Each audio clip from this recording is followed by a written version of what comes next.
안녕하세요. 4월 26일 금요일 아침입니다. 말씀과 함께 새롭게 여는 소망의 아침을 시작하겠습니다. 오즈월드 체이머스는 위로부터 거듭나 영적인 사람이 되면 그때부터 주의 말씀은 그의 삶과 마음의 절대적 권위가 된다라고 이야기합니다. 히브리서 8장 1절로 13절까지 말씀을 본문으로 하여 더 좋은 새 언약 예수 그리스도라고 하는 주제로 함께 은혜를 나누기를 원합니다. 돌판에 새겨진 옛 언약은 시간이 흐르면 잊히고 지워지지만 백성의 생각에 하나님이 넣어주시고 마음에 기록해 주신 새 언약은 항상 기억되고 영원히 효력이 있습니다. 언약의 핵심은 하나님이 그들의 하나님이 되시고 그들은 하나님의 친백성이 되는 것입니다. 옛 언약은 하나님 말씀에 불순종하는 우리 자신의 연약함을 보게 합니다. 그러나 새 언약은 연약함이 있는 그 현장에서 자기 백성을 지키시고 도우시는 하나님 은혜를 보게 합니다. 이스라엘 백성은 시내산에서 하나님과 언약을 맺었습니다. 그때 시내산 전체가 진동했고 영광의 구름이 산 전체를 뒤덮었기에 아무도 가까이 접근하지 못했습니다. 하나님의 이런 위엄과 축복을 경험했음에도 그들의 부패하고 타락한 심령은 고쳐지지 않았습니다.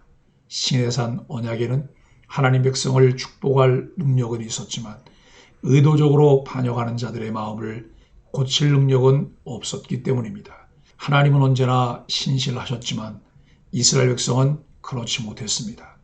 그래서 그들은 결국 망하고 말았습니다. 이제 하나님은 예수 그리스도의 십자가 죽음을 통해 우리 죄를 단번에 대속하시고 은혜로 우리를 인도하시겠다고 말씀하십니다. 이제 하나님은 우리의 행동을 일일이 보지 않으십니다. 오직 예수님의 십자가 보혈을 보시고 그분을 믿는 우리를 의롭다고 강조해 주십니다. 우리가 예수님을 믿는 믿음으로 살기만 하면 하나님이 우리 삶의 모든 부분을 책임져 주십니다.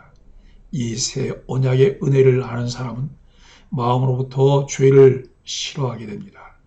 또 누가 강요해서가 아니라 내 죄를 십자가 죽음으로 모두 용서하신 예수님을 사랑하기에 기쁘게 신앙생활을 하게 됩니다.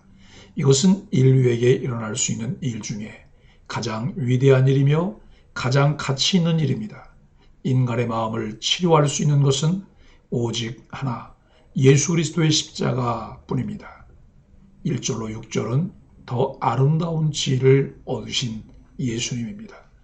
대속사역을 완성하신 예수님은 하나님 보좌 우편에 앉으셨습니다. 지금도 하늘의 참 장막에서 대제사장 직무를 수행하시는 예수님은 레위지파 제사장보다 우월하신 분입니다. 지상 성소 모세시대 하나님 명령으로 세워진 것이며 하나님이 지명하신 레위지파 대제사장만 그곳에서 속죄제사를 드릴 수 있었습니다. 지상 성소는 하늘에 있는 참 성소의 모형과 그림자입니다. 예수님은 바로 그 하늘의 참 성소에서 섬기시는 분으로 레위지파 더 아름다운 직분을 얻으셨습니다. 더 좋은 약속에 세워진 더 좋은 언약의 중보자시기 때문입니다. 대속사역을 단번에 이루시고 지금도 하늘에서 중보사역을 하시는 예수님은 영원한 구원자요 위로자십니다. 구약시대의 성소나 제사제도는 어떤 대상의 모형과 그림자였습니까? 모형과 그림자가 완전한 실체인 원형으로부터 얻는 유익은 무엇이었나요? 7절로 13절은 옛 언약의 폐지, 새 언약의 출현입니다. 히브리서 기자는 옛 언약과 새 언약을 비교합니다. 시내산에서 맺은 첫 언약이 불완전했기에 결함 없는 두 번째 언약이 필요했습니다. 두 번째 언약은 오래전 예레미야를 통해 예언된 것입니다. 옛 언약은 돌비에 새겼지만 새 언약은 사람의 생각과 마음, 신비에 새겨집니다. 그 결과는 마음의 변화와 참된 회개로 나타납니다. 사람의 인격에 새겨진 새 언약은 작은 자로부터 큰 자까지 내주하시는 성령의 은혜로 말씀을 깨달아 하나님 백성이 되게 합니다. 이는 첫 언약 아래서 하나님 계명을 전하고 가르쳤던 레위지파의 역할이 끝났다는 선언입니다. 십자가는 새 언약의 출발이자 완결입니다. 옛 언약과 다른 새 언약의 특징은 무엇인가요?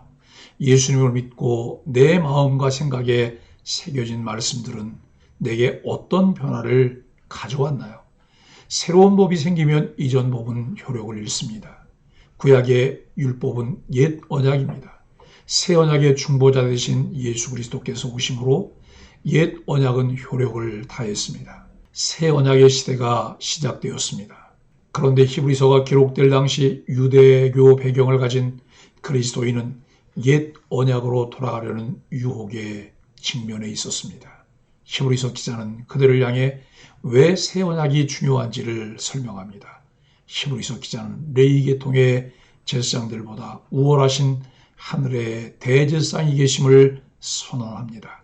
주님은 땅의 성소가 아니라 하늘의 성소에서 섬기시는 대제사장이십니다.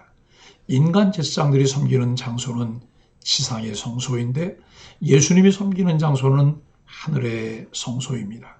땅의 성소는 하늘 성소의 모형입니다. 그리스도인들은 모형이 아니라 실체를 보아야 합니다. 땅에서 살지만 시선은 하늘을 향하는 사람이 구원받은 성도입니다. 예수님은 하늘의 성소에서 섬기시는 영원한 대제사장이십니다. 그래서 지상의 제사장처럼 무엇인가 드릴 것이 있어야 합니다. 주님은 당신의 몸을 드리셨습니다. 예수님의 몸이 하나님과 사람 사이를 화목하게 하는 화목제물이 되었습니다.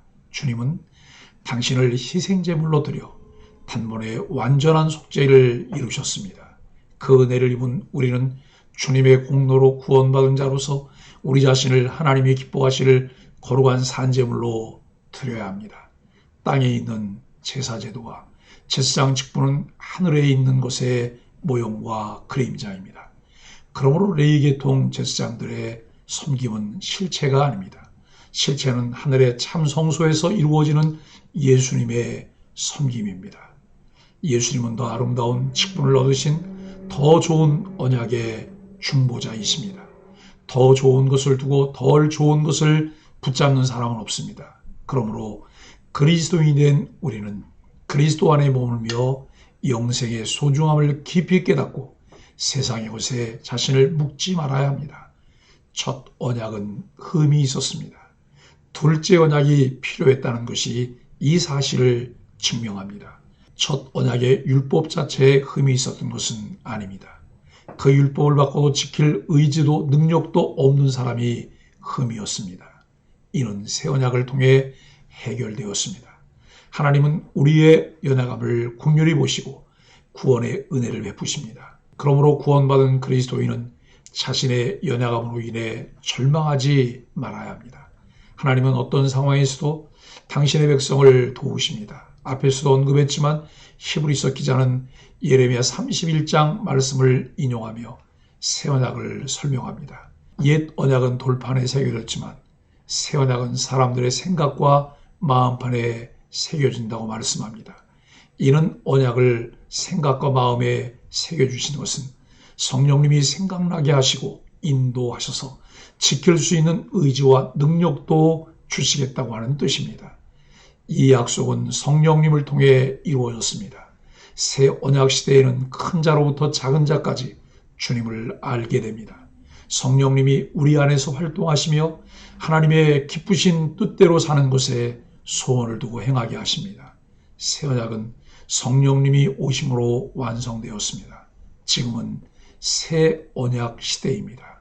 우리는 새 언약 안에서 하나님의 백성으로 살아갈 수 있는 능력을 받은 사람들입니다.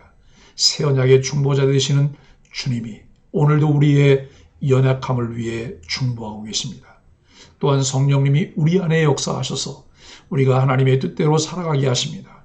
우리가 하나님의 자녀로 은혜의 시대를 살아가고 있는 새 언약 백성이라는 사실을 분명히 깨닫고 어떠한 삶을 살아야 하는지를 결단해야 합니다.